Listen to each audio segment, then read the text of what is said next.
Order. Welcome to the 61st meeting of the Standing Committee on Indigenous and Northern Affairs, and we recognize that we meet on the unceded territory of the Algonquin and Anishinaabe peoples.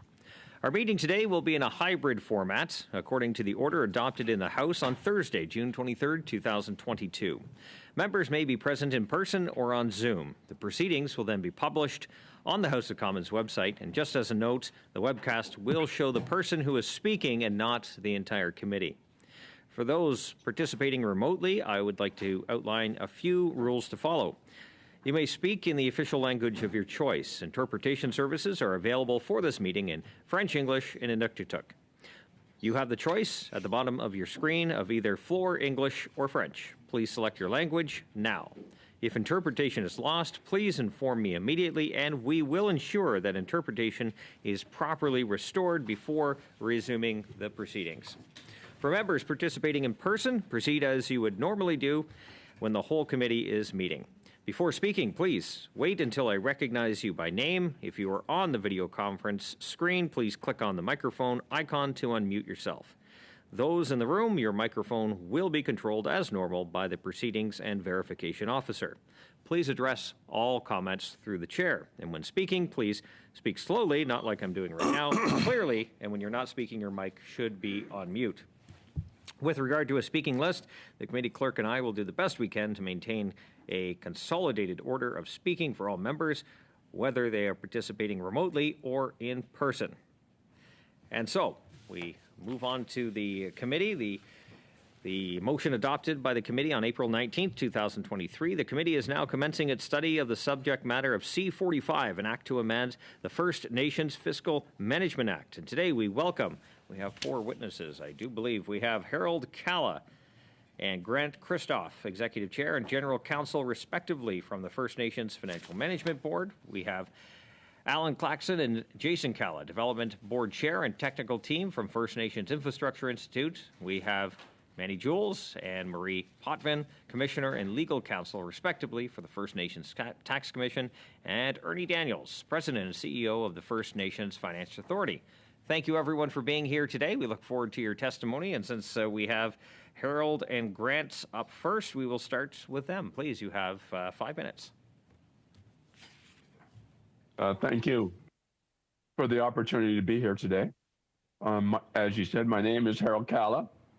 I'm the Executive Chair of the First Nations Financial Management Board and a member of the Squamish Nation. For those that don't know, I've been the Executive Chair of the First Nations Financial Management Board since its inception some 15 years ago. Prior to that, I spent many years championing the passage of the Fiscal Management Act, and it took 3 attempts. I hope that today's amendments to the Act have much better, speedier passage and are through the House and the Senate by the end of June. These amendments build on the achievements of Canada's most successful piece of Indigenous-led legislation. A huge part of this success lies in the FMA's optionality. First Nations choose on an individual basis by Band Council resolution to be scheduled to the Act. There are no financial enticements to do so. Just as an individual nation's desire to have good financial management that is recognized to meet international standards, to be able to borrow from the First Nations Finance Authority, or to levy local revenues to fund First Nation government services. With the passage of these amendments, nations will be able to choose expert advice and support for building and maintaining infrastructure. The optionality of this legislation also provides evidence of its success.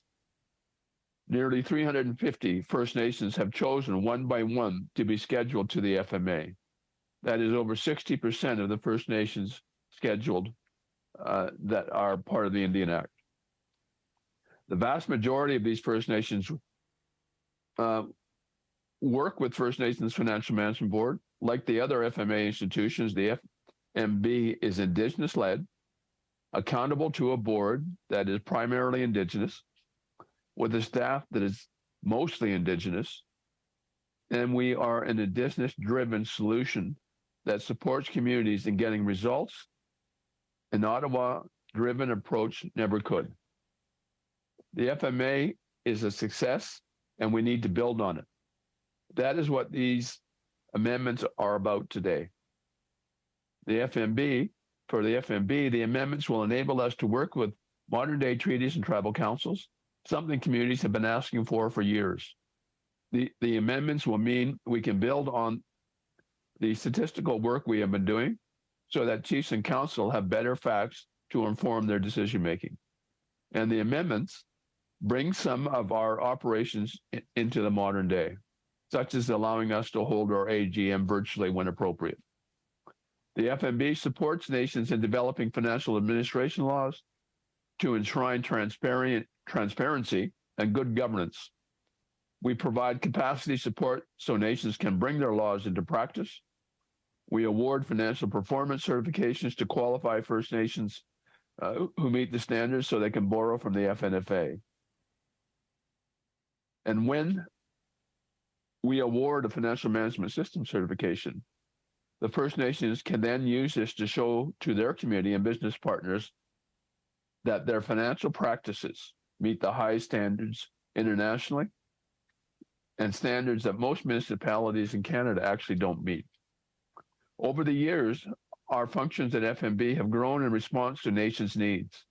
We lead the way in providing the capacity supports First Nations need to get out and stay out of third-party management. We provide opinions on whether or not First Nations have met standards for the eligibility of 10-year grants. We did the research on the size of the First Nation economy that allowed necessary supports to be distributed to First Nations government-owned businesses during the pandemic. We are now piloting a program to provide back office support, such as bookkeeping, for rural and remote communities who have trouble attracting and retaining staff. Nations that work with the FMB enjoy both improved economic development and greater trust in their communities. Our records and research shows that First Nations who have achieved their FMS certifications have seen their own source revenue grow significantly and enjoy higher community well-being index scores. Before I end my comments, I would want to note that First Nations were heavily engaged in the consultation about these amendments to the Act. Every single First Nation currently scheduled to the Act was contacted by FMB staff and invited to across the country town hall on the amendments. The responses we heard at the town hall were overwhelmingly positive.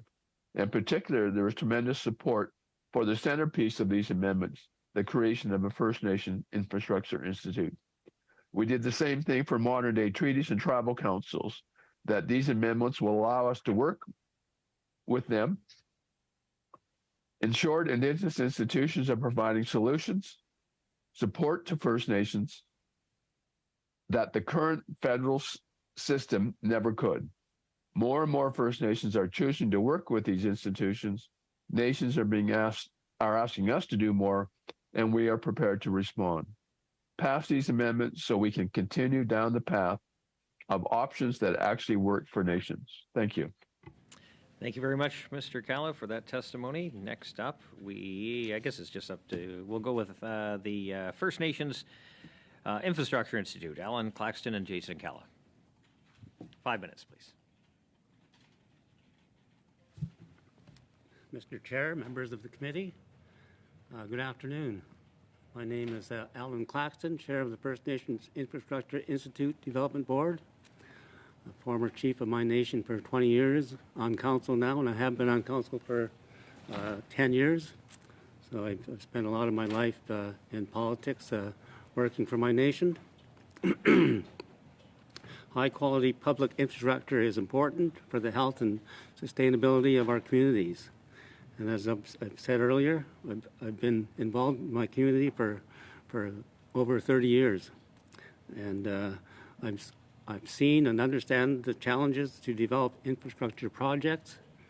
We just completed a couple last year, a modern and big house, state-of-the-art kitchen attached to it, and we upgraded a road with paving, sidewalks, and lighting. So we're proud of that, but we still have many, many more infrastructure needs in our community, like all the other First Nations in the country. Community infrastructure is more than a collection of buildings and roads that connect them. These are places of learning, belonging, sustainment, and healing. The problem with the current First Nation infrastructure systems are well known. Infrastructure on reserves takes too long to develop, costs too much to build, and does not last long enough because they aren't built up to proper standards. This contributes to a series of poor health, social, and economic outcomes. We are proposing to establish the First Nation Infrastructure Institute, otherwise known as FINI, to tackle these problems. We are proposing to establish the First Nations Infrastructure Institute to join the FNFA, FNTC, and the FNB, these three institutions created by the FMA. FINI has been designed to build on the successes of the FA model, and it will also be optional to all First Nations. Those First Nations and Indigenous organizations that choose to work with FINI will be able to use standardized best practices to plan, procure, own, and manage their infrastructure projects. We know that infrastructure needs are great. We have been talking to First Nations across the country about their proposed projects.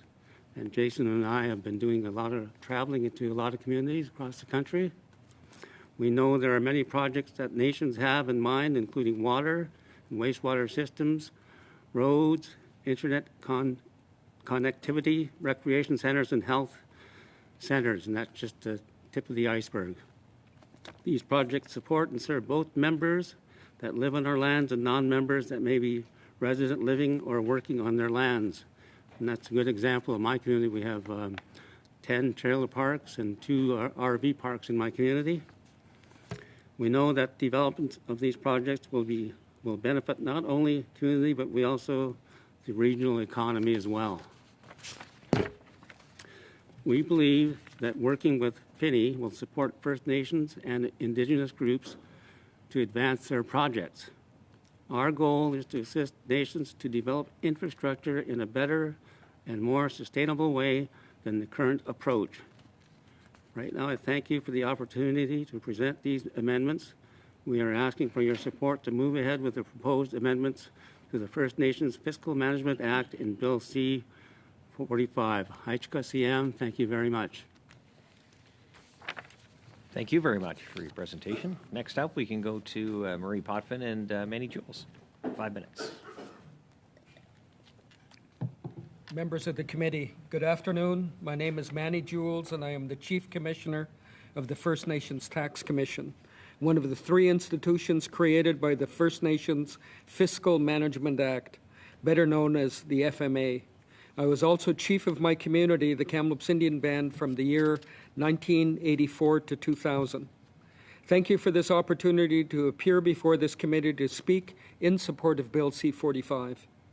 Canadian history has shown that practical proposals to increase our self-determination and implement economic reconciliation move slowly, unless we design and lead the changes.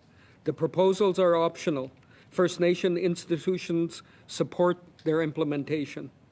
I know this firsthand, as I've spent most of my adult life working on proposals to renew the fiscal means for our self-determination. This includes the Kamloops Amendment to the Indian Act in 1988, which gave First Nations the ability to generate wealth from lands leased on designated lands. The creation of the First Nations Gazette in 1997, which supports the legal voice of First Nations. The First Nations sales tax in 1998. The passage of the FMA in the year 2005. In each case, I worked to ensure that we had all party support. 20 years ago, in June of 2003, I appeared before this committee in support of the original FMA. I spoke about how the FMA gave us hope for a better future by giving us more fiscal powers, supporting faster implementation of our jurisdictions, and raising our credit rating. Since that time, I am proud to say we have turned that hope into trust, and we have delivered on that promise. The FMA First Nations have realized billions of dollars in investment and the assessed value on reserve lands now exceeds $15 billion. Thousands of FMA laws have been passed. 150 First Nation administrators have graduated from the Tulo Center of Indigenous Economics. Perhaps more importantly, with the success of the FMA, is we have created a formula to speed up the process of self-determination and economic reconciliation. Pass federal legislation to open up the jurisdictional space for interested First Nations. Occupy that space with our own laws if First Nations are interested, to fully respect their right of self-determination.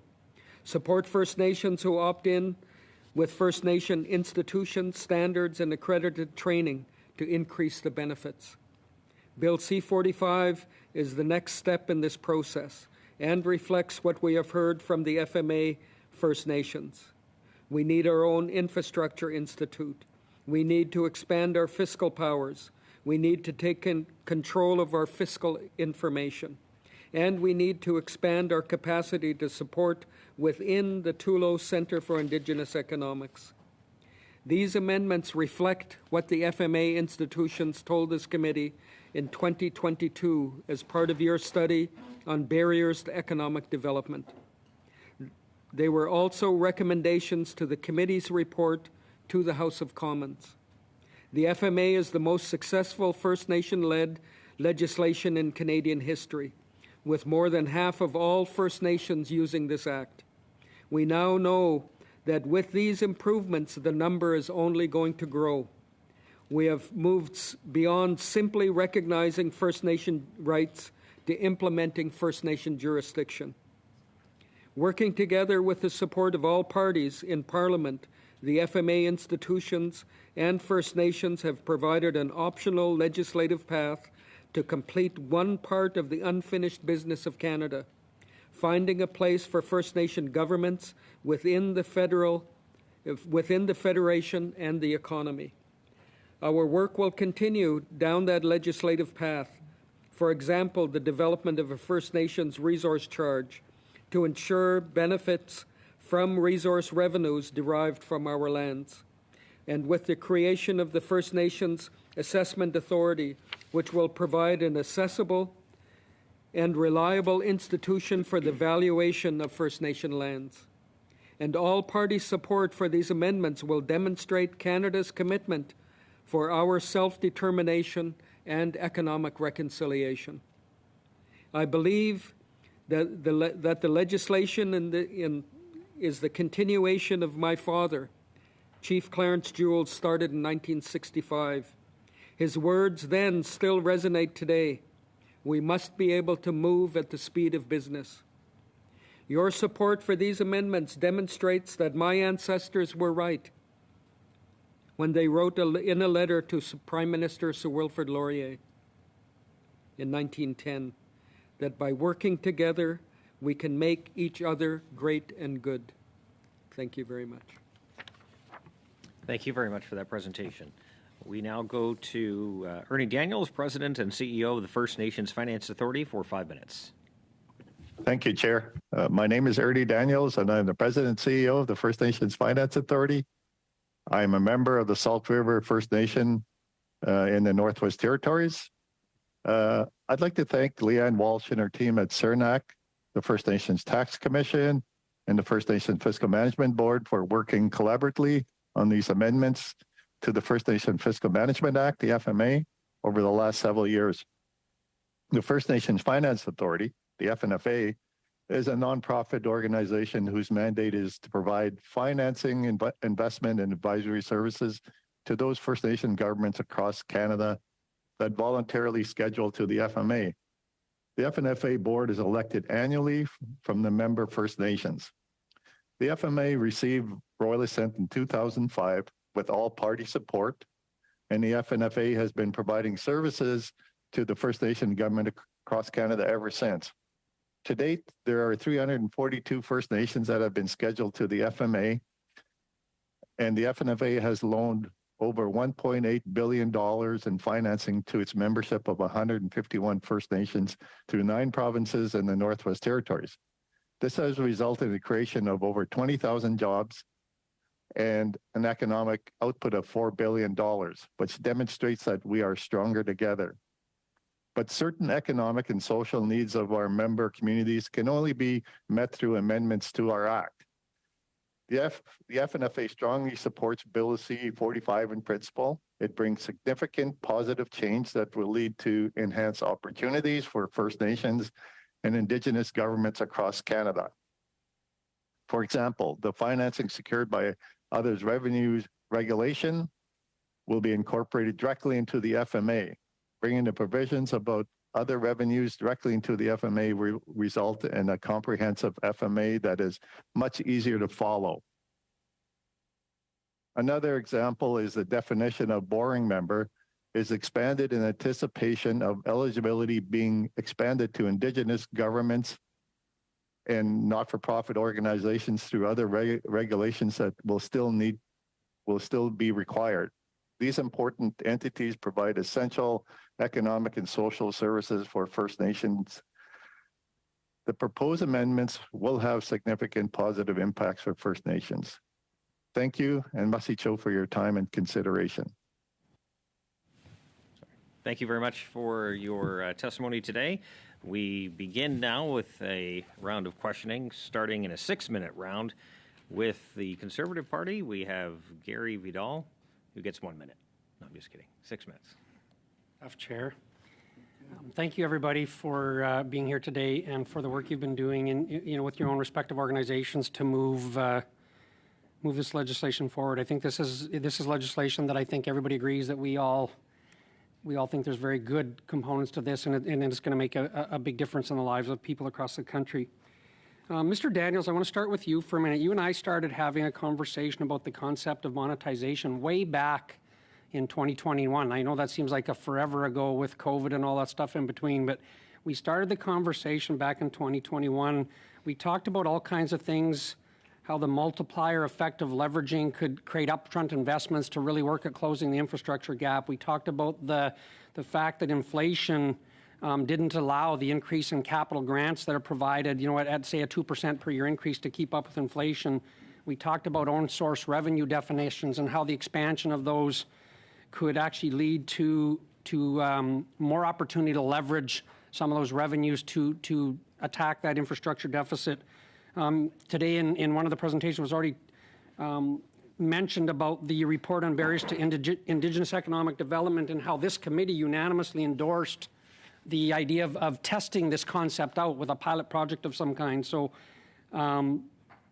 could you just expand on that just a little bit? Just take a couple minutes and talk about how this concept of monetization is really, really a huge opportunity to close that infrastructure gap in Indigenous communities. Thank you for that question, Mr. Vidal. We really believe that the monetization of government transfers, be it a new source of funding or an existing source of funding, will really be a big game changer when it comes to closing this infrastructure gap. I actually became aware of a report that was done by AFN and CERNAC together just recently, which indicated this infrastructure gap at $349.2 billion. That's a staggering number. And there's no way that this government that's funding infrastructure right now will be able to do that in the next few years without an innovative solution. And so I really believe that the concept of leveraging means that we can build more today than tomorrow with tomorrow's inflated dollar. So inflation does really eat away at funding amounts that are static. In the recent budget, we requested that for a budget ask of $200 million to start the monetization project, and $200 million annually over a 20-year period would create in excess of 12,000 homes for sure. That makes a big difference on our reserves. And also, replacing diesel generators. You know, the idea of monetizing existing expenditures on diesel would almost be cost neutral to replacing the diesel generators that exist in our communities right now. So those are just a few examples. So no, we didn't get the budget ask. You know, we will continue to do that. You know, I'm sure at some point in time that monetization will happen. I just don't know when. The concept is sound. It works. Every other government does that. I'm sorry, I don't mean to cut you off, but I'm going to run out of time, and I want to sneak one more question in for you, Mr. Daniels. I'll come back to the other members in a later round. But in those conversations you and I had, you also talked to me about the fact that in the regulations, the Minister of Indigenous Services could have undertaken a pilot project without a change, and we didn't need this legislation for that to happen. The provision in regulations was already there. I know this conversation has been happening since at least 2020. It's identified actually in the department plans of CERNAC starting in 2020. It's there in 2021, again in 2022. We've been talking about this for 3 years, and now it's finally coming to fruition here, which is good news, don't get me wrong. But can you maybe just speak to how the lost time of 3 years is impacting the ability to close that gap based on just the rise in inflation and some of those challenges we face? If we had started 3 years ago, we could have built a lot more homes. If I'm understanding your approach here, would you agree? Yes, I would agree with that. The concept of time and money is it only goes one way. Your value of your dollar goes down every single year. So yes, I would agree with that. So then, very specifically, what kind of challenges does that create for the communities, for the people on the ground, like this lost opportunity? Can you just speak to the challenge that's created in the last several years? Well, the challenge is the social problems still exist. You know, there's with overcrowding in homes, it just creates a multitude of problems. The social problems are there; they will still continue. The population growth in our communities is growing faster than the Canadian average, so that problem is not going to go away. We need better air ventilation in our schools for our kids that are going to school. We need proper water, more water, rather than all the boil advisory notices we get every year. It's those types of issues that will be dealt with, and it will create employment. It will create an economic impact that I strongly believe that Canada as a whole will benefit, not only the First Nations. Thank you very much, Mr. Daniels and Mr. Vidal. That was 6 minutes. We go next to the Liberal Party and Michael McLeod for 6 minutes. Thank you, Mr. Chair. Just want to say you're doing a very good job. And thank you to all the presenters. 7 minutes. Thank you to all the presenters, and thank you to all the presenters for the work they've done on this issue. My question is to Ernie Daniels. Ernie and I go way back. He's from Northwest Territories, and I wanted to hear his view on how important the FMA and this proposed legislation is to reconciliation. How does it fit with the whole concept of economic reconciliation? Thank you for that question. Really good question. I think that it fits because all the amendments that are part of Bill C-45 have a direct impact on First Nations communities, especially services to communities. And, you know, we would hope that infrastructure, especially with the First Nations Infrastructure Institute coming on, will help communities to plan and build the proper infrastructure that they need with the costs associated with that. So that definitely will be a benefit for sure. And you know, the more infrastructure we can get into our communities, like health services, health community centers, those things will benefit our community. So I think that in terms of reconciliation, it's empowering our communities to do things on their own terms and their own time. And that's the whole benefit of the FNFA that I believe. And it's a voluntary process as well. So that's what I strongly believe. It's that it's First Nations are in control of when they do their assets, when they do their economic development, when they choose to do certain things, developing a property tax system. All of those things that's to me is true reconciliation. So thank you. I see early, I seen the work that happened on the Salt River First Nations Reserve, and a beautiful building there. And every community in Northwest Territories, every nation wants one now because it's modern. It's really nice. And of course, the reality is we don't have a reserve in every community. We only have 2 reserves in Northwest Territories, 2 small ones. So how do we work this piece of legislation or the system to include modern treaty holders and self-governing nations who are looking at significant investment in the area of infrastructure over the next while? Okay, good question again. Part of the existing legislation had the there was availability in there to develop a regulation for self-governing First Nations. This work is actually going on right now, and I think we're getting closer to having that completed. So that regulation it's section 141, I believe, is really close to being finalized. And the other thing, and especially for the Northwest Territories, is that these sets of amendments right now actually are looking at expanding eligibility. So this would be for not-for-profit organizations that are providing services to First Nations. So, up in the Northwest Territories, we do have a few not-for-profit development corporations that are doing economic work in our communities. And so I could see that the amendments and the regulations that would need to be done shortly after would do that.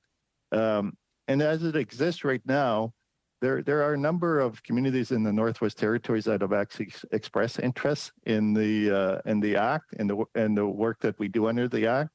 As a matter of fact, this morning I have an invitation to go and speak in the Northwest Territories of how more communities in the Northwest Territories can get involved. More First Nation bands can get involved in becoming part of this work under the FMA, and actually to end up financing different projects. So I think there is a benefit. It's happening slowly, and hopefully these sets of amendments will lead to more involvement and more economic activity from the First Nations in the Northwest Territories.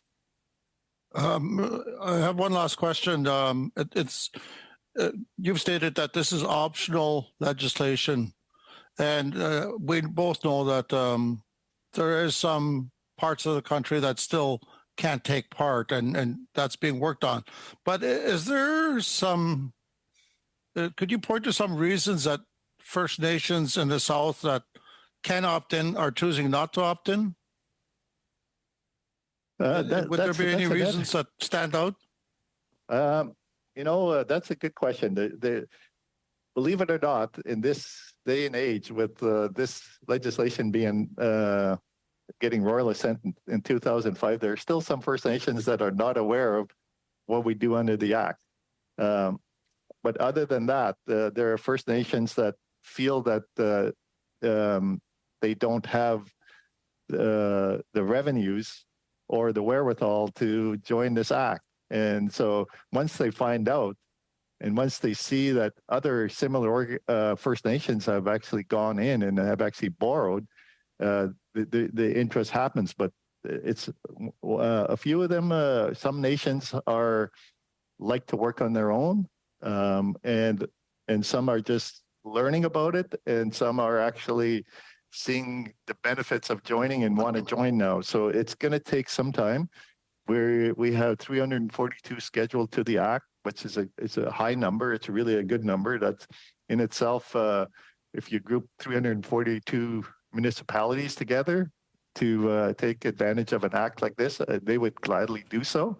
And so I think that we would like to see more, of course, more First Nations join, but that's from my knowledge, from what I hear, is some of the reasons why. Thank you very much, Mr. Daniels and Mr. McLeod, for your questions and your answers. We go next to the Bloc Québécois. Madame Gilles, 6 minutes, please. Merci. Thank you very much, Chair. And thank you to all the witnesses who are appearing today. These are very interesting discussions in many different ways, and I also have many questions to put to you, including to Mr. Daniels once again.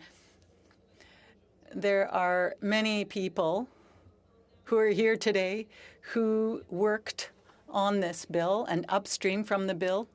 So I would invite anyone else to add comments in after Mr. Daniels. But Mr. Daniels, you spoke about the amendments to the bill and the addition or expansion of borrowing members. I'd like to know if you know, there was a restricted membership early on. Is it because it was a new bill? But under the new borrowing members, do you feel that the definition is broad enough this time? I say you, but do you think that the bill itself is broad enough in its definition of borrowing members, or do you think there eventually would be a way to open it up to more groups or entities? Thank you for that question.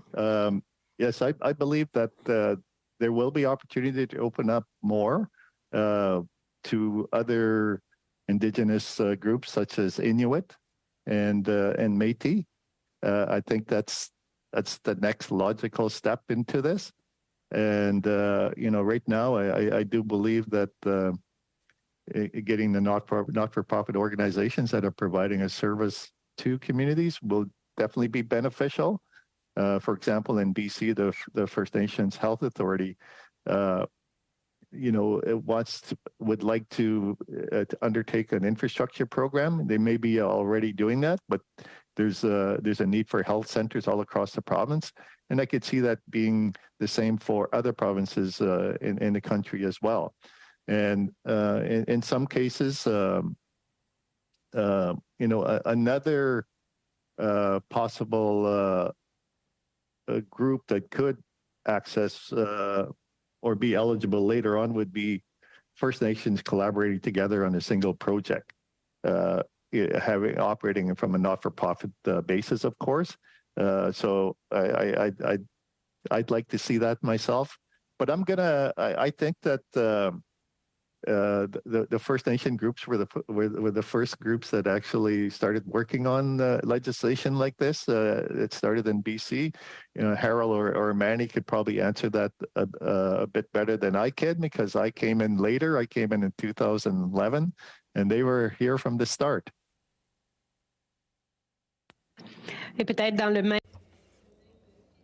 Well, perhaps along the same lines, Mr. Daniels, you mentioned the Inuit and Métis. I wasn't involved in the initial discussions, but what do you think they would want to see added?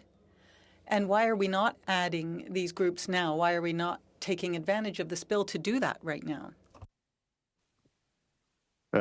Very good question again. I think that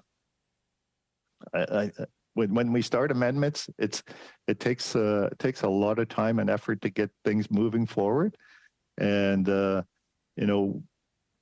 we would like to see eligibility expanded to Inuit and Métis, but we do have to work with our counterparts at the federal government, CERNAC in this case, and sometimes amendments go forward that they want to support, and also, they could have reasons why we're not working on Métis and Inuit right now, but like I say, I am positive that will be forthcoming. I'm sure about that. So I'll leave my comments at that.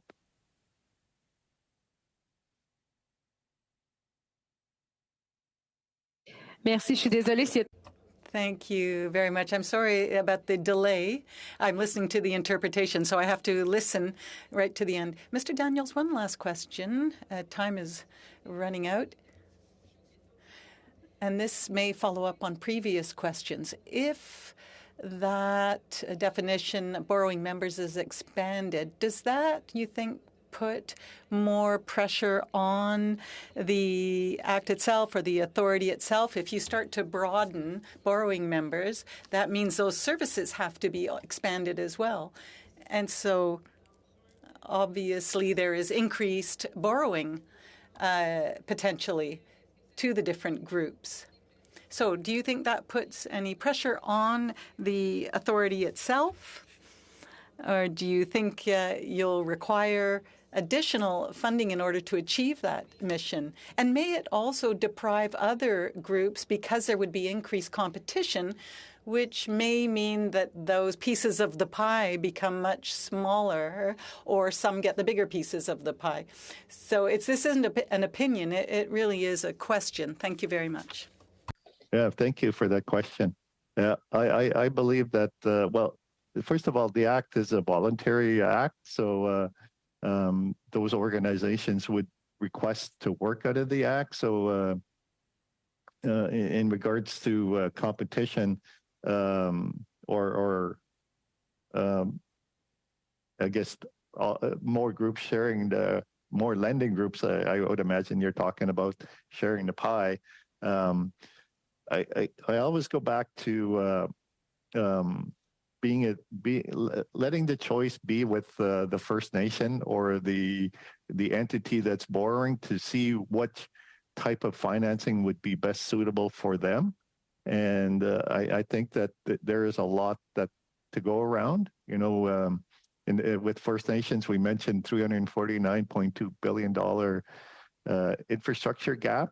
I could imagine that gap is pretty big with Inuit and Métis as well. I heard, I was at a conference a few weeks ago, and I heard that the Inuit infrastructure gap is about $60 billion. I'm going to have to stop you there, Mr. Daniels. Sorry. And Madame Gill, I appreciate the questions. We have run a bit over time. Next up, certainly, Ernie, you're on the hot seat today. Next up is Laurie Idlow from the NDP. Thank you to Mr. Chair and to all of the witnesses for your testimonies. Your testimonies are very important. First of all, to each of the witnesses, if you can share your thoughts on Bill 45. It is simultaneously being created, and the federal government working with the federal government co-developing this act with you. I'd like to understand a little bit more on the processes. Was it good for you? Was it satisfactory for you? And the other question I'd like to ask you is, would you want to make further amendments to the contents of the C-45, Bill C-45? If each of you can respond. So whoever would like to start? It's Harold. If I may, I might start. I look at the legislation as a living piece of legislation. It's always going to be amended to reflect the current circumstances of the day. And so we've been working on these particular amendments for quite some time. And so did we get everything we want? We never get everything we want, Laurie. Mm-hmm. But we got a lot of what we wanted, and we're happy with what we got, and we want to see it come into place. So we understand and we respect that there is a commitment for ongoing dialogue on how you might improve this legislation, expand its scope and reach to all corners of the Indigenous community in Canada. And we look forward to those opportunities. I think, what we've proven is the concept that we developed works. We now have this number of First Nations participating. There's a lot of money being collected in local revenues now through the Tax Commission. And, Ernie's talks about $1.8 billion. All of these things have made a dramatic impact in communities in terms of community infrastructure and buildings that they have. We now realize through the process that we needed to expand the reach of those to First Nation organizations and nonprofits and tribal councils, because that's what they wanted. Okay, we identified to get the bill moving to start that it would be Indian Act bands. We agreed to that. But we now understand the demand is much more significant than that, and we're prepared to respond to that. So, yes, we want to be welcomed back at some point, hopefully in the near future, to consider further amendments to this act as the circumstances demand. But we're happy with what we have today. Thank you. Mr. Claxton or Mr. Calla?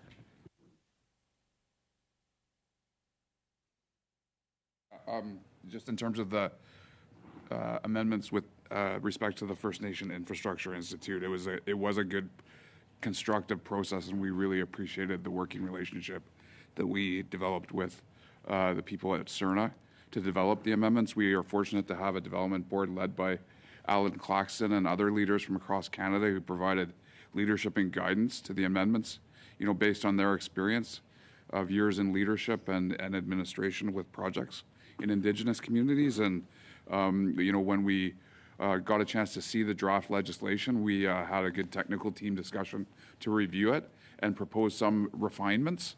No substantive issues were missing. So again, it's a new initiative. I'm sure, as we work with the legislation, we'll find ways over time to improve it. But we were really happy to report that the substantive things that we were hoping for are in the bill. We have no further changes proposed. Thank you.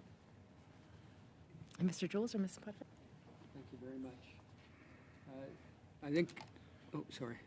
I think that when we first started doing our work, it was a question of developing trust, not only with First Nations, but ultimately with the federal government, that we had the wherewithal to be able to have the knowledge to create legislation out of nothing. And when I first started doing this work in the 1980s, it was thought that the taxation amendments would only apply to a small number of communities. And through the second phase, I would call it, in 2005, we had to develop trust amongst First Nations right across the country. And it led to a heated debate at the Assembly of First Nations conference. And we've overcome those debates internally with First Nations. Now we are ready to expand the catch, if you will, to include Inuit and Métis. And those are critically important, I believe, for the future. Because my belief is that without all Indigenous people working together, none of us will be actually free of colonialism. And when I think about, in particular, the Métis, one individual that worked for me a while ago, Gary Lattiser, was instrumental in creating Métis Settlement Act in Alberta. And that's one particular piece of work that, as a tax commission, we monitor, because what happens in those communities has an impact on First Nation communities.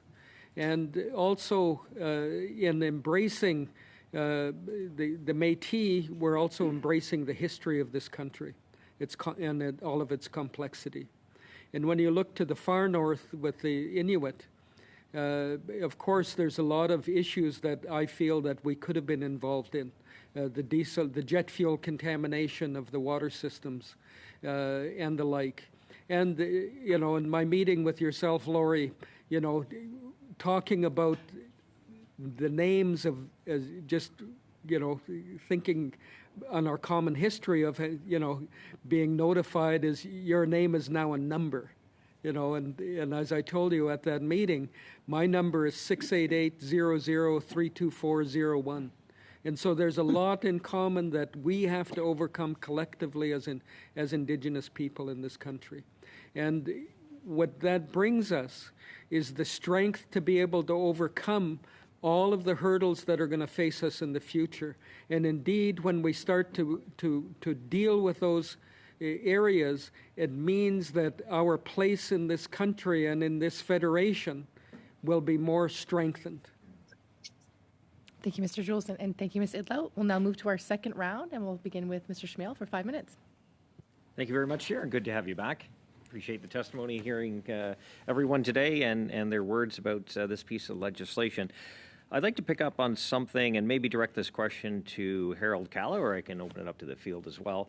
Something Ernie Daniels was talking about earlier about the ability to use monetization to finance and build a whole bunch of infrastructure. It could be a whole range, including houses, for example, which we all know is something that is deeply important to, I think, every community, Indigenous or non-Indigenous at the moment.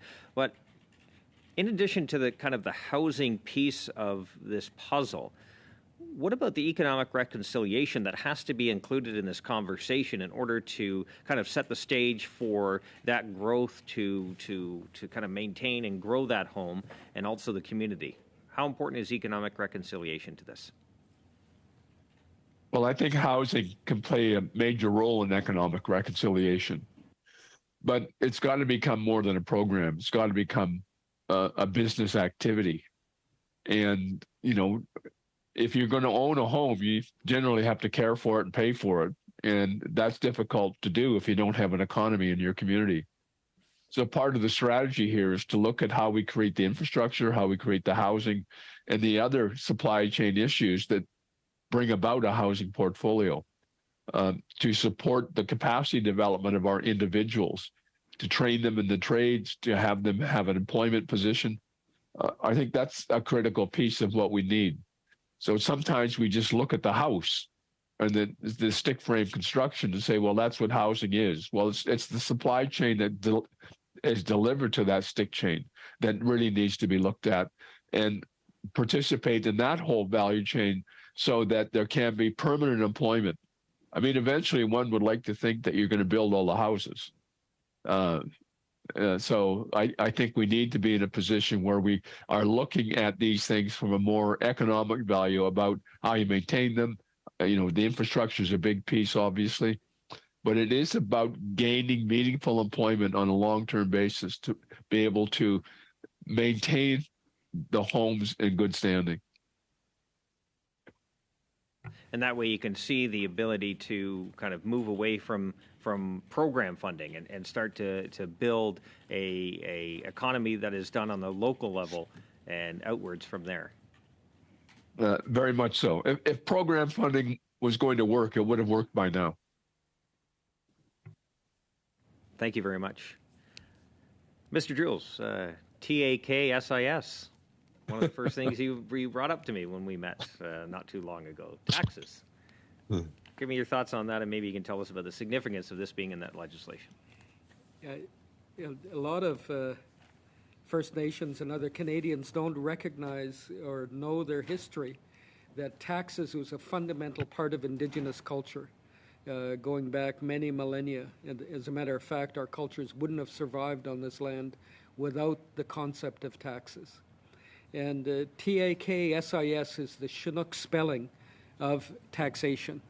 It's a concept that we understood, it's a concept that we practiced, and it's a concept that it will now be enshrined in Canadian legislation if this particular piece of legislation is passed, Bill C-45.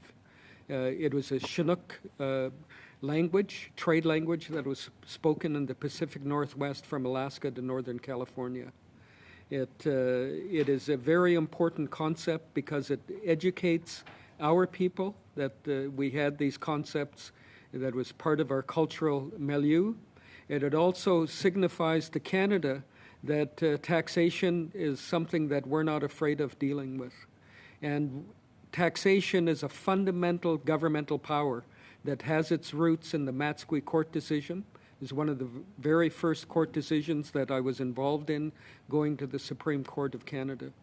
And so when you talk about the fundamental governmental power, everybody refers to just taxation in its spelling as it is now.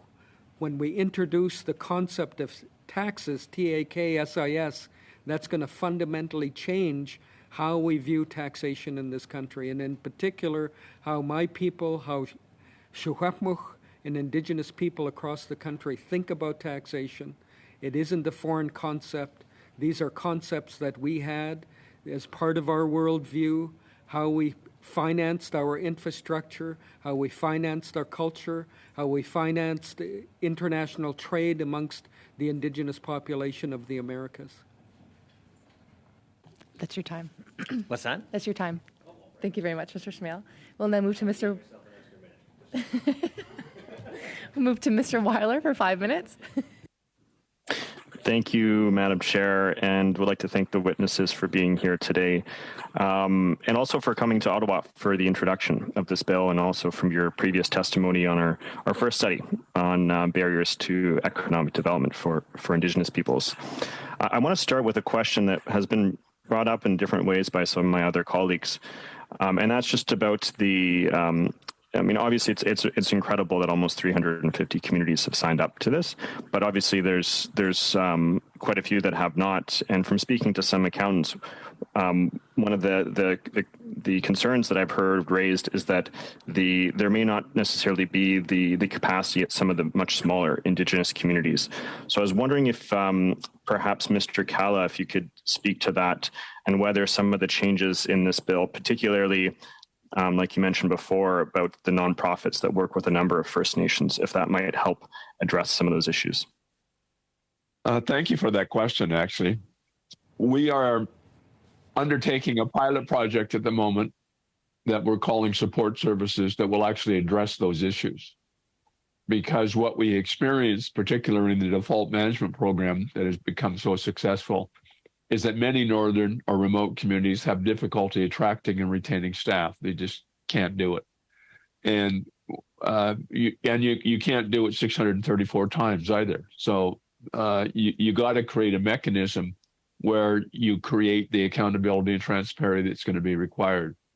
And we have an initial pilot project with some First Nation communities now to road test this concept of a shared services platform where the back office functions are taken care of, not making decisions for them, but allowing for the competency that comes from being able to hire professional staff that may be centrally located. What we've learned through the pandemic is you don't have to work in any specific location to work. And I think that's greatly helped us in our view about what we'll be able to accomplish with this program of providing functions that can't be filled in some communities because of their location. So these are very important first steps for us to do. And, you know, I give the government credit. They didn't wait for this legislation to have us start this pilot project. We're starting it now, and hopefully it will grow into a much larger nonprofit. Fantastic. Thank you very much for sharing that. If I object for a second. Please. We created the Tulo Center for Indigenous Economics that's trained over 150 tax administrators. And the reason we created that institution was to transfer our working knowledge as quickly as possible from the institutions to the communities that are really the implementers of their own jurisdiction. A lot of them are very small communities, and by working together with standardized rules and regulations, it makes it easier for communities across the country to work together. As a matter of fact, this week in my home community, we've got administrators meeting now to be certified. We're creating ultimately a doctoral program with Thompson Rivers University and reaching out and working with the University of Canterbury in the South Island of New Zealand. That's very exciting. Thank you very much for sharing that. Next question I'd like to ask to Mr. Claxton, really excited to about the prospect of this new infrastructure institute being formed. And you mentioned in your opening the problems that the existing system has about being slow, costing too much, and leading to projects down the road that are poorly built. So I was hoping you could maybe just speak a little bit more to how this particular institute could address that, and not just the building infrastructure, but perhaps the ongoing maintenance of it as well.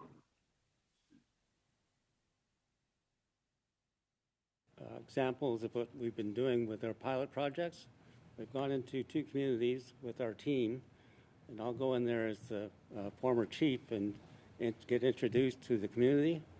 And then we'll find out what their infrastructure needs are, and we'll bring the proper people in to first of all get them shovel ready, and then second of all, our mandate is to build their capacity so it keeps getting higher.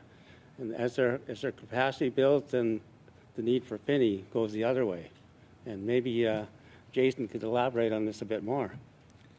Yeah, great question. I think one of the ideas about Finney is similar in a sense to the other organizations. It's about standards and best practices.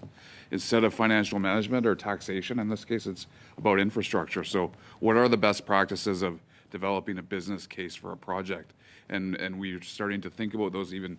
We know that there's the standard making power in the amendments, but we've already started to think about what those standards would be. And based on best practices we see off reserve in Canada, internationally, in Indigenous projects as well. So thinking about the strategic case for the project, really linking it back, the why are you doing the project? How is it linked to the comprehensive community plan that a community may have? Really tying it back to those objectives. So it's what the community actually wants, which is not always the case for projects.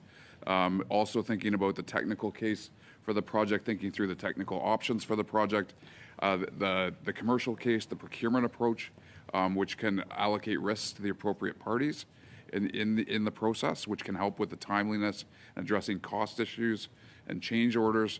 Thinking about the financial case, of course, being a part of the Fiscal Management Act, we see a great value there for communities using, bringing more tools out of the FMA toolbox to bear on a project, and really thinking about the life cycle approach. We know this is a challenge with the current approach. There's not often the appropriate resources for operation and maintenance through the entire life cycle. So we'd like to see that whole life cycle costing, using again the tools, local revenues, fees, development cost charges, monetized transfers, and then last but not least, certainly the management case. So the appropriate training and local participation. And so all of those things together, we think are going to help bring a better way of bringing projects forward that are going to get done more quickly, that are going to bring value for money, and we're going to get projects that last for their full life cycle. Thank you, Mr. Weiler. Madame Gill, vous avez la parole pour 2 minutes et demi. Ms. Gill, you have the floor for 2.5 minutes. Thank you very much, Madam Chair. I don't know why I can hear myself, but no, it's all good. Thank you.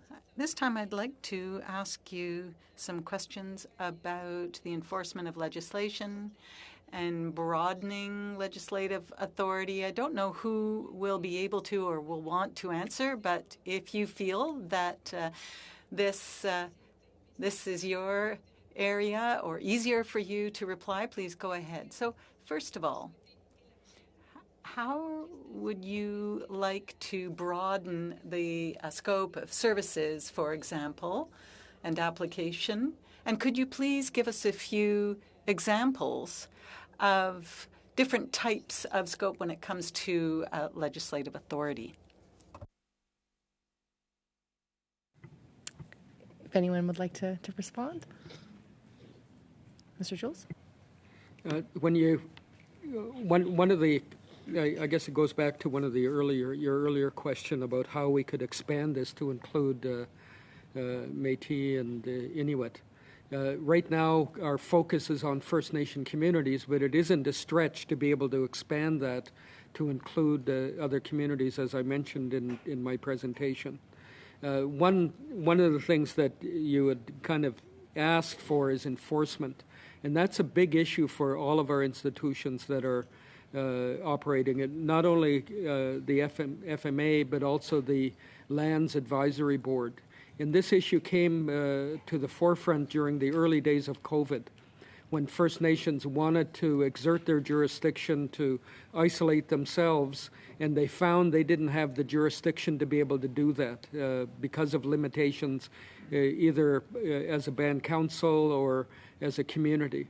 And so one of the things that we started to look at a long time ago was issues, and it's of particular interest to all of us, is the courts of competent jurisdiction to be able to deal with First Nation issues. And that's critically important as we begin to move forward. When you look at, you would naturally think that the federal court would be the court that we would obviously be looking towards. But I started to look at that, and the complexity in terms of the amendments that are required, it takes more than just one institution to be able to deal with it. And then when you look at the provincial courts, they're limited because a lot of their precedents are either municipal or outside of First Nations or Indigenous purview. And so ultimately we have to study the issue of enforcement. And when you look at the populations of Indigenous people in prisons, it's obvious that you have to take economic reconciliation seriously, because those are all, the root causes are social policy issues. And the federal government for many years has looked at it simply as a social policy issue, and that has to change fundamentally. And so when we talk about Mr. Jules, economic that's your time. reconciliation, it truly means fiscal powers. C'est déjà terminé. Good. Thank you very much. Loud for 2.5 minutes. Thank you. I have a short question. For the purpose of thinking into the future, what kind of recommendations would you have to ensure that regulations don't create barriers to supporting the work that you are doing, to ensure that there's continuity in the work that you're doing? So what other recommendations would you recommend? Well, it's Harold. Grant, I'm assuming you're in the room. I'm gonna punt that one to you. Thank you. Thank you for punting that one to me, and thank you for the opportunity to speak in this room. So with respect to the development of regulations, we do have to actually develop regulations in support of broadening the definition of board members, and that work is, as Ernie mentioned previously, that work is underway. I hope that work will be completed. And as well, the regulations in support of supporting the nonprofit organizations that we talked about here. So the legislative basis is created through these amendments. Regulatory work is required to support full access to the FMA. I'll just note for the committee here that we have the ability to work with these organizations now. We can issue compliance opinions, but what we are talking about is financial performance certificate and financial management system certification. So a lot more work. I'm not sure if that responds to your question, though, Lori.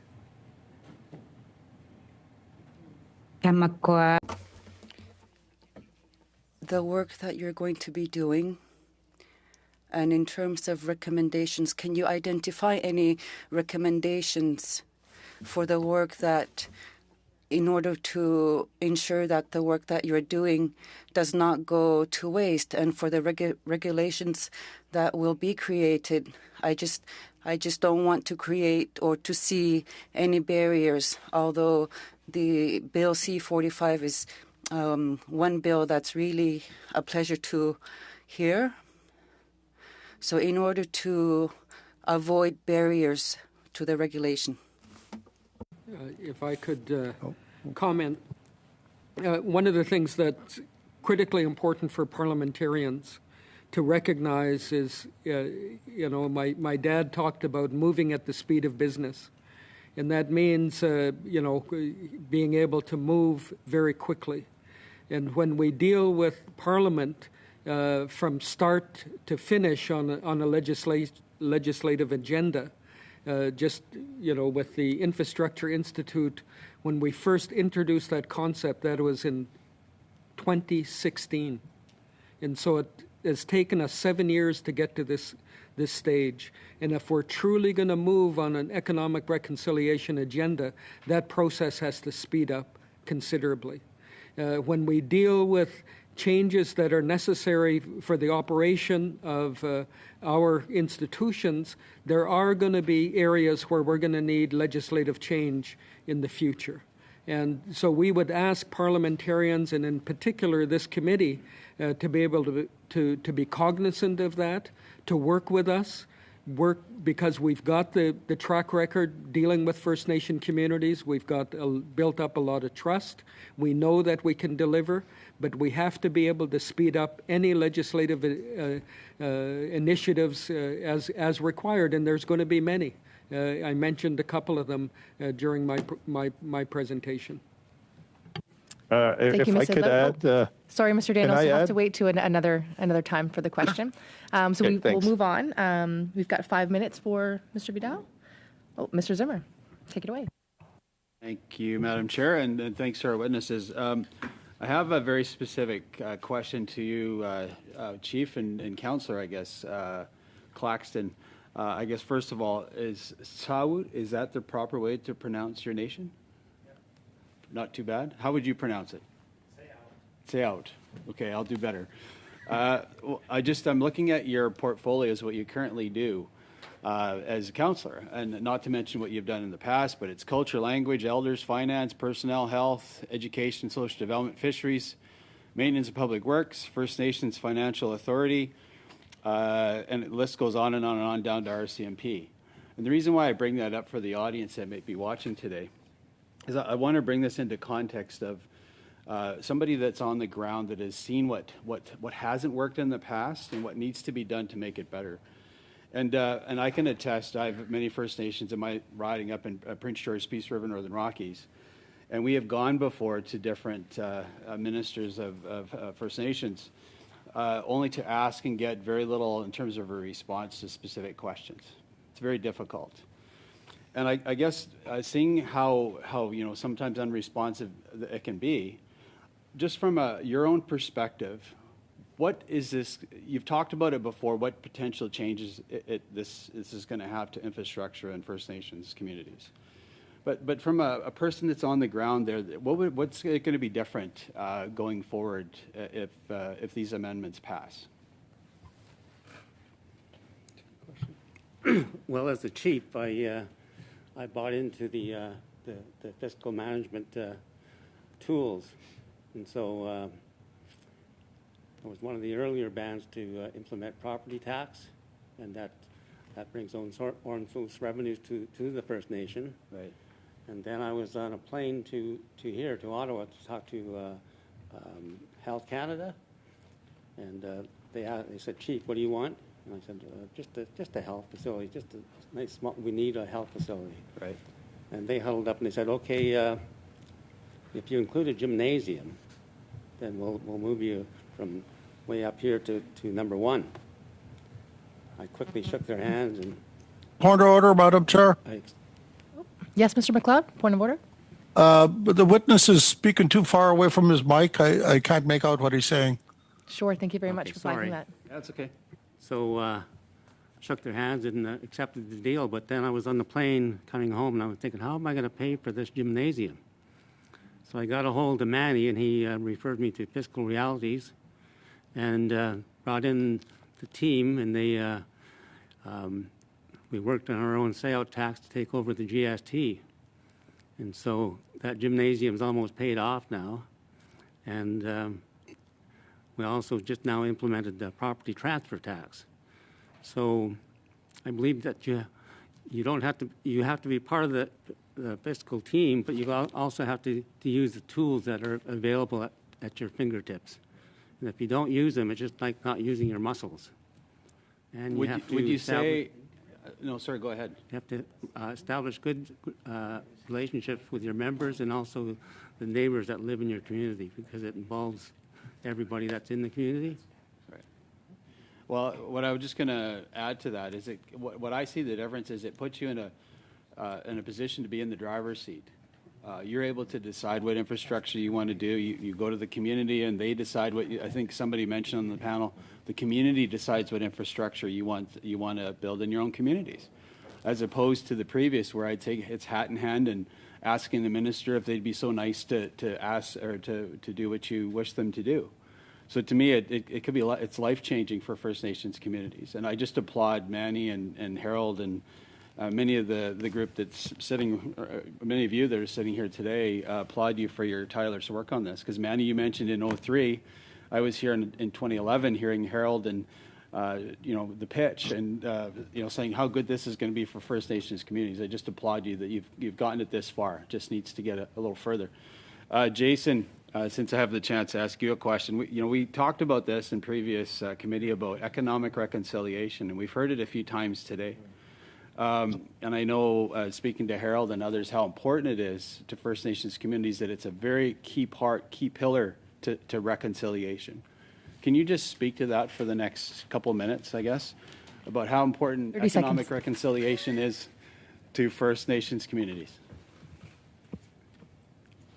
Yeah, great question. And certainly, again, thinking back to when the bill was first passed and it was thought, there's maybe a handful of communities that really have an ability to generate their own revenue. We really see communities all across the country with opportunities to assert their jurisdiction over their lands, to attract investment, and to develop projects that can be support employment opportunities in their communities, but also generate the revenue that they can use for infrastructure projects that many of their membership say they'd like to see in their community, whether it's a rec center, a multi-purpose facility, a health center, a school. And so, I think the ability to have more control over your life, to self-determine, to identify projects that are important for the community, that's really part of economic reconciliation. And these amendments certainly put more tools in the toolbox for communities to determine how their path that they're going to go down. So I think it's really, really important for economic reconciliation to see these amendments move ahead. Thank you very much. We'll now move to Mr. Batiste for 5 minutes. Thank you, Madam Chair. And I just want to start off by thanking all of the members who are here presenting today. As a First Nation who lives in a First Nations community, you're doing a lot of the hard work that is allowing us to view things in a different way and to make progress in the way that First Nations want to do it in a self-determining, optional way. I frequently go to powwows where I'll see a popular shirt that says, "Burn sage, sweetgrass, and the Indian Act." And it's popular out there, but I don't think a lot of communities know that there are the ability to move away from the Indian Act. And so my question is, what we're trying to do in a lot of ways is move away from the Indian Act. How can you explain, there are some participating communities that have decided to do this optionally. I'm wondering if you can explain which parts of how this proposed legislation would change that, and give your quick pitch to the communities out there who are listening as part of this board of why they should be doing this for their communities. I'll start off with Manny and then maybe turn it to Ernie. Well, the simple answer is that it makes decision making easier at the local level, and it corresponds with what their hopes and aspirations are.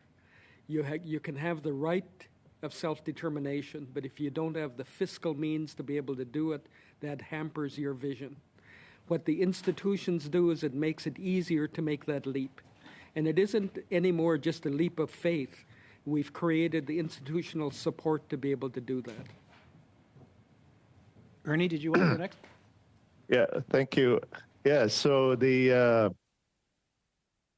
legislation itself is meant to work around the Indian Act in particular. So I think that for me, that's really key because it allows the First Nation and I think the previous MP that Mr. Zimmer that asked the question on or he mentioned putting you in the driver's seat.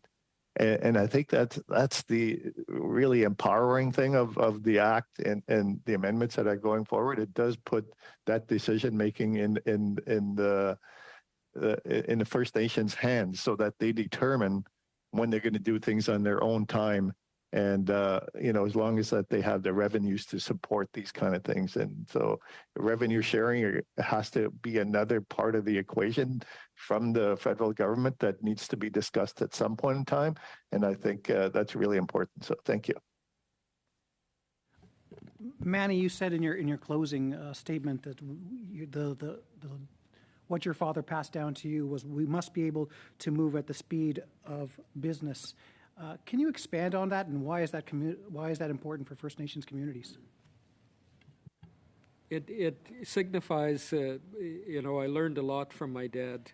I was mentored from him. When I was about 11 years old, he was chief of my community, and I wondered what he did that was so important that people would want to visit him and talk to him about. And it was because of his vision that he created Mount Paul Industrial Park, which is still our economic engine in our community. And it was at that time he started during the 1968 consultations to amend the Indian Act, that's when he coined the phrase, move at the speed of business. He said that we have to sometimes wait 2 years to get a lease done in Ottawa. We want to be able to have a lease, but somebody in Ottawa says, no, you can't have that. And he said that's why we have to be able to have this local decision making. The monies that are raised in our community should stay within our community. And even to this day, for every dollar we raise in terms of taxation, the federal and provincial governments get 7. And so those ultimately mean that the system has to change, that we have to be able to move at the speed of business, because if we don't, that opportunity's gone. And as in one other chief told me a long time ago, opportunity knocks softly.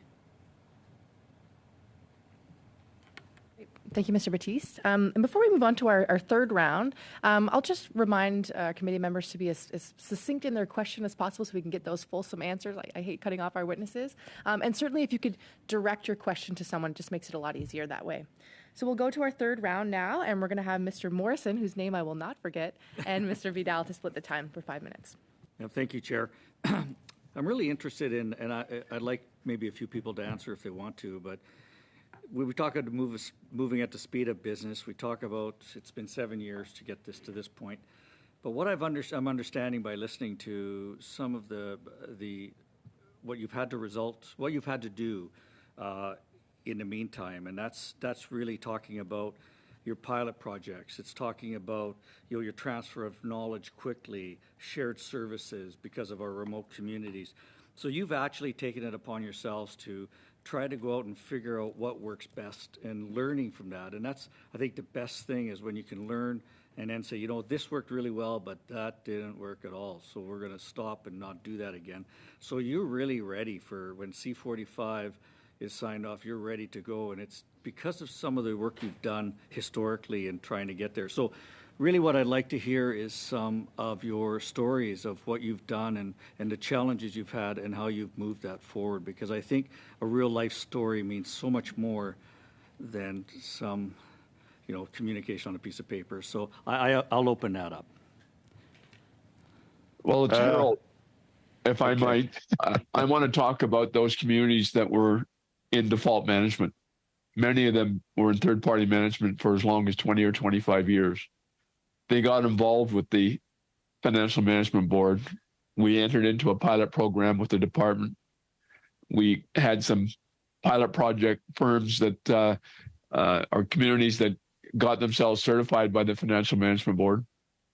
They regained their confidence. They weren't losing the money that they were losing previously to a third-party manager. They were investing in their communities. One of those communities, I think, is now eligible to borrow from the First Nation Finance Authority. But more importantly, what it did is it allowed that community to regain the dignity and respect that it needed to have for itself. And I think that's because we weren't punitive in our approach. We went in there to help. And we requested, and the government agreed, that they would not be disqualified from discretionary funding. that the third-party management fees would be paid from somewhere else, and that all of those people would report to a First Nation institution called the First Nation Financial Management Board, and not the department. Those were big steps that I think really helped bring communities along, and to have a line of sight to opportunity. You know, one of the biggest challenges that we face is everything that we do probably requires a changing policy or procedure somewhere in government. And we can do all of these things, but if we're not prepared to change the core of the problem, then it's really handicapping us. We've overcome some of those things, but I think we have to realize that we're looking at systemic change going forward. If I could give you an example is, you know, finding a way to get 7 communities together to buy to invest into one of the major projects and one of the major organizations in North America. This is Clearwater Seafoods. So, you know, having the capital, having the ability of the institutions to work together, that would allow 7 communities to buy 50% of this major investment. I think that is a true success, and it is economic development as well as really helping the communities become, I guess, more in a position of managing wealth than managing. They're just in a better position to manage wealth than to manage poverty. Get 1 minute. Mm-hmm. Thank you. I'll make my question very quick, and I'll come back to Mr. Daniels again. And one of the reasons that I'm interested in the amendments is like Mr. Daniels talked about the change in the definition to a borrowing member, and he referred to the ability of tribal councils to now be involved in this process. And the Metal Lake Tribal Council had an interest in borrowing from the FNFA to fund the development of a new OSB mill that would have created like 500 jobs in my riding over the last couple of years. And that opportunity has not been granted because of the limitations of the Act. So, Mr. Daniels, could you quickly just talk about that change of borrowing member and how the facilitation or utilization by tribal councils would be very significant to the investment in economic opportunities in communities? Well, I think that this portion of the amendments will have a definite positive impact on tribal councils coming together to do economic ventures. Where I think the other flip side of it is that the FNFA has access to the capital markets where we can get really cost-effective financing. That really makes a difference when the communities are looking at economic development projects and in terms of making a profit. And I think that's really key. So I think that you know, just really based on the experience of working with the Clearwater example that I gave earlier, allows us to work with a group of First Nations together. You know, of course, we have to go through the regulation process to get that in place, as well as you know, some of the standards that FMB will have to develop in terms of getting not-for-profit and tribal councils. And I think it's going to be a major difference to these tribal councils as they look at and pursue economic activity. Thank you very much. We'll move on to Ms. Zerowitz for 5 minutes. Thank you so much. Thank you for welcoming me here today. And I come from downtown Toronto, and it's my first time on this committee, so it's a real pleasure to listen to everyone. And this is, I think, a really important conversation. I have 3 questions. One of the, First Nations in Canada are first always to be impacted by climate change. And so my question is, how does this bill, how does this Fiscal Management Act enable or allow First Nations to adapt and make better decisions around how to prepare for climate change?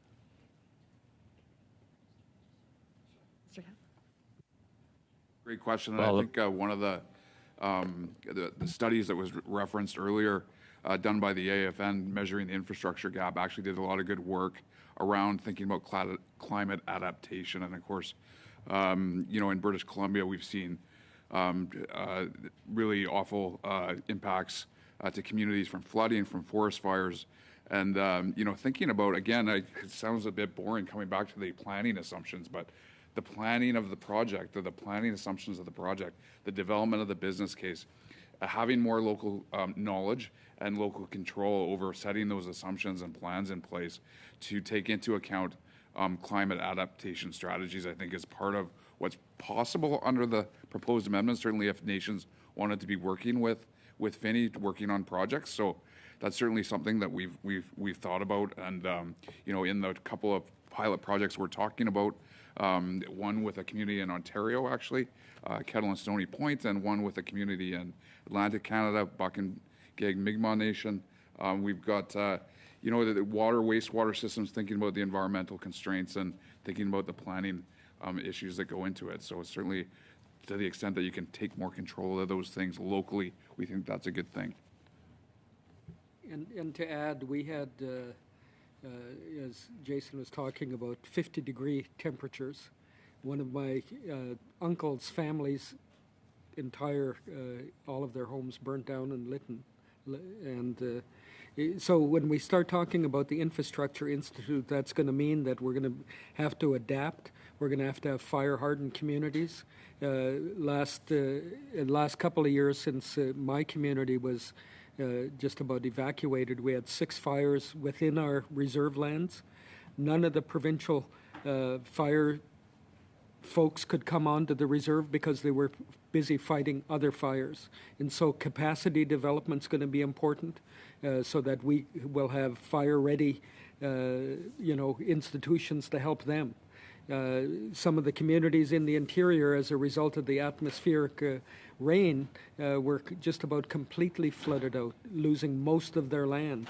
So they've got little bits of land left. And so we're going to be able to play an important role in helping rebuild communities, helping them prepare for climate change as it happens, and develop, because we'll have our own institutional capacity to develop new strategies that are First Nations. And one of the things that I've been saying quite a bit lately is that the world needs Indigenous knowledge now. I was actually going to mention that. Is there? Sorry. Sorry. Mr. Daniels would like to respond as well. Please, Ernie. Yeah. So this is not part of the legislations, but this is an example of what the institutions can do. Is that we're actually working on a project, an insurance project, because with climate change and all those insurance costs are going up. They're gonna go up all across the board, right across all countries, all nations, everything.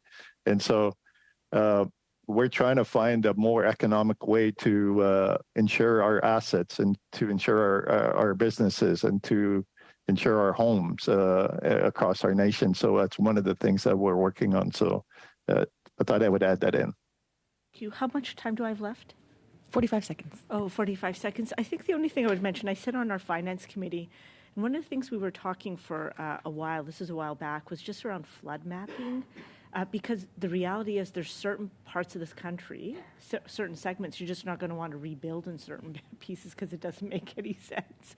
And then when you do, you get into the resiliency.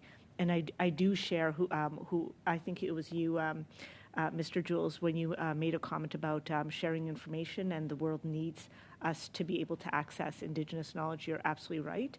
I do think we need to do that. And I think the data collection will be very important as well. Thank you. Thank you. Madame Gill, vous avez la parole. Ms. Gill, you have 2.5 minutes. Thank you very much, Madam Chair. I'd like to come back to Mr. Jules. He didn't have time to finish. And I'd like us to continue on the issue of lawmaking authority. He was about to speak about enforcement and how this bill will allow us to go further than before. So, Mr. Jules, if you could continue and complete your ideas from earlier. To do through these particular amendments, but it also sets the stage for other institutional development into the future is clarify that First Nations do have the jurisdiction of enforcement and be able to follow, in our case, tax arrears off reserve lands. So it's a very complex area of enforcement. It's one that this bill helps to bring clarity to, but much work needs to be done in this area because it isn't just ourselves as the FMA, it also impacts the First Nations lands management, and indeed even to the extent where it's difficult for provincial governments to move child and care from provincial jurisdiction to First Nation jurisdiction as with some other legislation that was passed. So it's a multifaceted area.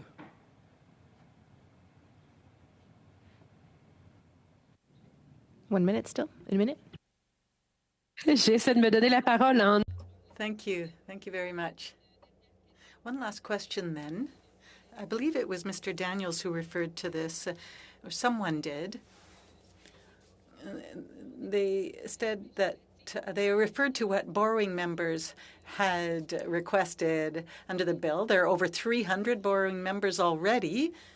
But what I'd like to know is whether or not you've heard or received suggestions from other First Nations who still have not necessarily decided to come on board with the Fiscal Management Act. So I don't know who could answer, but perhaps someone would be able to. Thank you very much.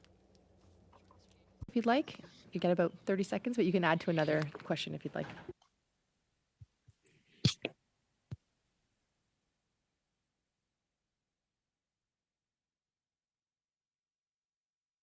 Was that for me?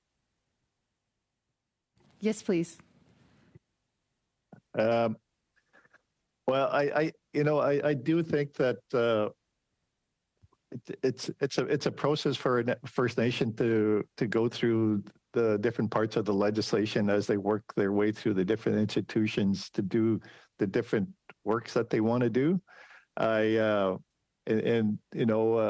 For the FNFA, of the 342 that have scheduled, we have 151 First Nations that are borrowing members with us right now. If we had all First Nations joining all at once, it would be a matter of capacity to deal with all of these nations, and I think that's one part of the answer. The other ones is that First Nations are. They want to know more sometimes. It takes some effort when you start to talk with a First Nation to go through the process, because this is an entirely new way of doing, I guess, business, if you will, in terms of trying to get, in our case, to a point of getting financing for a specific project. And I think once they get through that, and I must say that all the institutions here provide excellent service to the First Nations that are wanting to join, and even those that are not. I know FMB does the 10-year grant process, so First Nations are getting used to it in most cases, and some are ready to jump into it. But those that will be coming, it will be a matter of time because. They will start to see the benefits that the other First Nations are enjoying right now. Merci, Madame Gill. Just to further. Thank you, Ms. Gill. You'll have to wait for the next question slot, so sorry. So we'll go to, is it Mr. Vidal for the Conservatives for 5 minutes? We're still in the third round. We skip the NDP. Oh, sorry, Madame Idlode for 2 minutes and a half. Thank you. My apologies for forgetting, but I believe this is directed for Ernie and Adam. I don't believe these two witnesses answered or provided their responses to the same question as I asked prior. So thinking into the future, what recommendations do you have or might you have to ensure that regulations don't create barriers to supporting the work that you do? So in order to have continuity. Well, one of the things that I've noticed over, I guess, the last few work on amendments to the act is the capacity. The capacity on the federal government side really needs to be there. We got to make sure that it continues going forward. We're building up our capacity on our side, and we just need to make sure that that's still there on the federal side, and also, that capacity on the federal side. That's what I see, and I think also to allow us to start discussions on the different regulations for expanding to the different Indigenous groups as well.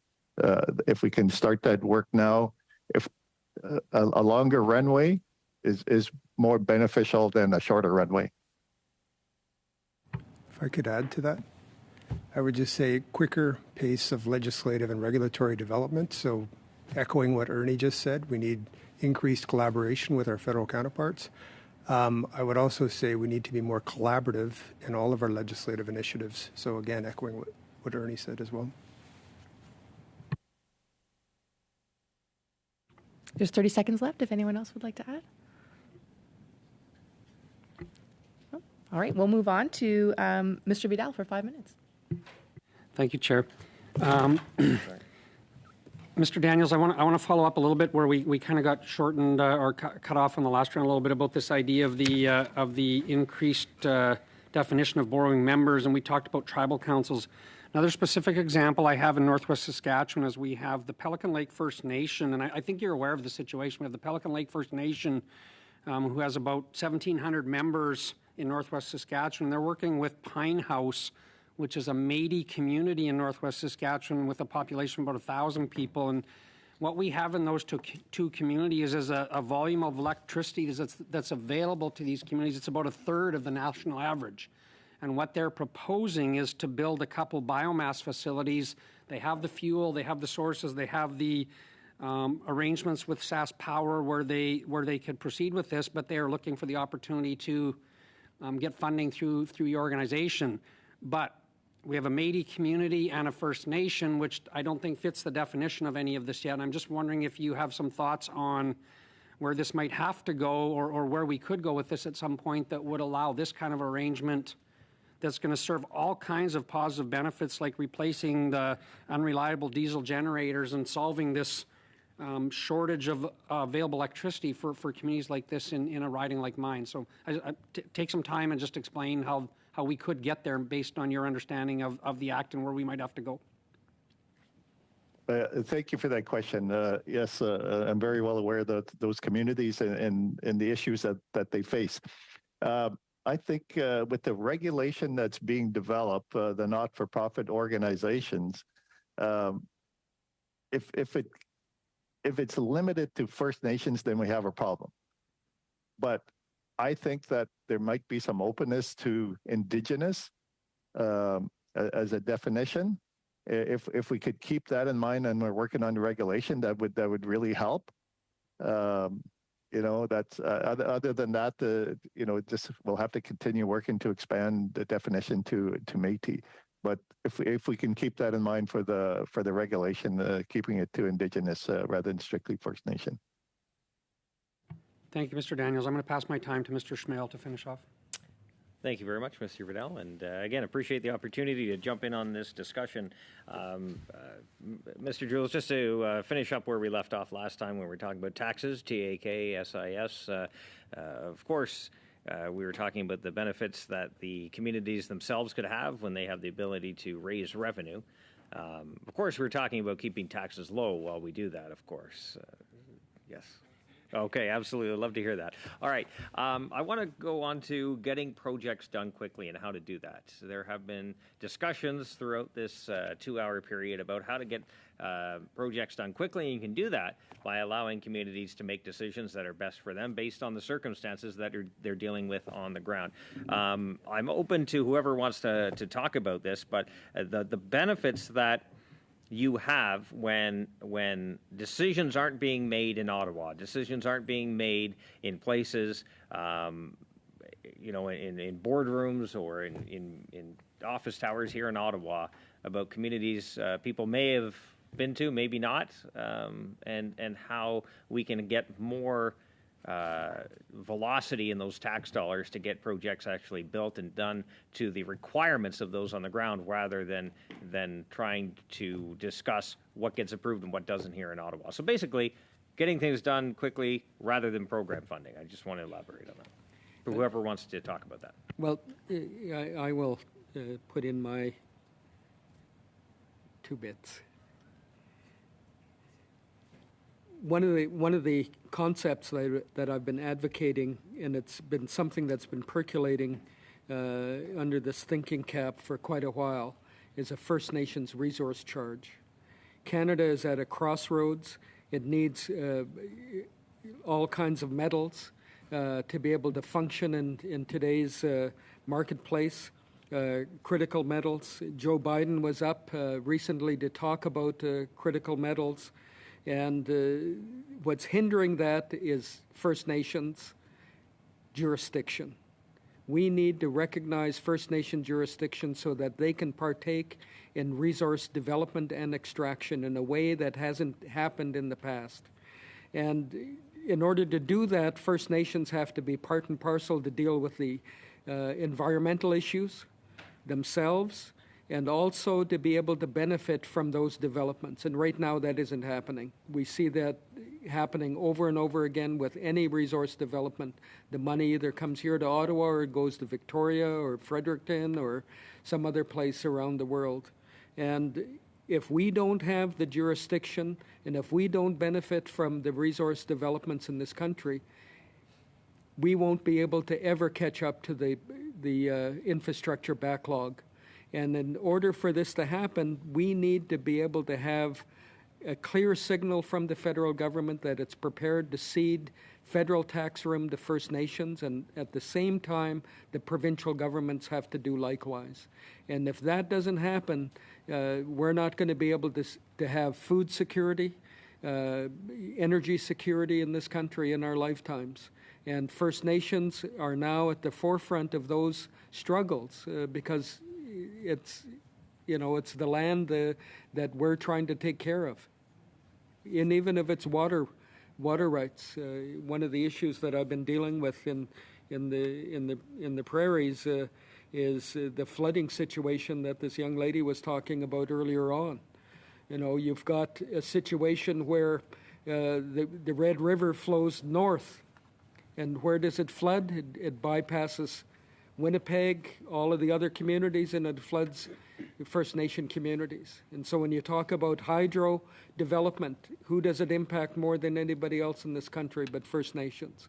So First Nations have to be an integral part to energy strategies, and the federal government has to be cognizant of the fact that there isn't going to be any resource development without First Nations being intimately involved. Thank you very much. And we'll have Mr. Batiste close out our third round. 5 minutes. Okay, thank you. So I wanted to, I'm inspired by your whole notion of moving at the speed of business. And unfortunately, we move at the speed of government. But every so often we have a legislation where we have all parties on side and we see a piece of legislation and it doesn't seem to be, it seems to be, by consensus, a lot of people are on board. And, we have various mechanisms within the House of Commons where we can speed up legislation, where we have unanimous consent through all parties in the House of Commons. If we could do that for this, do you believe that the legislation that's there right now has satisfied your organizations to the point that you'd like us to see it sped up through a unanimous consent motion, if we can get that? Absolutely. That's one of you would, all of the parliamentarians would answer our prayers and answer the prayers of the communities that we work with and serve. We want this legislation to be passed as quickly as possible so that we can get on to the tax, TAKSIS, but also the task of building new and better infrastructure. Let us do the work. You pass the legislation as quickly as possible. and unanimously, because our belief is that this should happen with all party support in the interests of this country. Wondering if any of the leaders would object to that, or are you all is kind of consensus that what Manny has just said is reflective of the wishes of the organizations? Yeah, he's described exactly what we're all looking for. I mean, it's taken 5 years to get to this point. It took 3 times for this legislation to be introduced originally to get it passed. We can't wait this time frame anymore. I mean, these are non-partisan issues. They should get everyone's support because the state of the Indigenous community in this country is something that we should all be wanting to improve as quickly as possible. Yeah, agreed here. We would like to see this fast tracked if that's possible. It allows us to get on with other things. We have to start looking at other amendments down the road as well, as was mentioned here today. So I think getting this done quickly would be really beneficial to all First Nations. Finney has moved probably quicker than all the other institutions, because these folks paved the way for us, and we had a clear path, a clearer road, and we're excited about it. And we want to become a new institution as early as possible, because the infrastructure needs in our communities are insurmountable right now, and some communities don't even have safe drinking water. And that's a vital part of living. So we want to get going, and we're looking for the support. HKCM, thank you very much. Okay, thank you. I have no further questions, and leave it with us, and we'll start the discussions on how we can try to speed this up. Excellent. Well, with that, it's been an illuminating 2 hours. Thank you so much to our witnesses. Incredible testimony. I'm always so proud of this committee, and it's an honor to be your chair. We will do all we can to ensure that we see this pass swiftly through the House, and I will adjourn. Thank you very much. Thank you.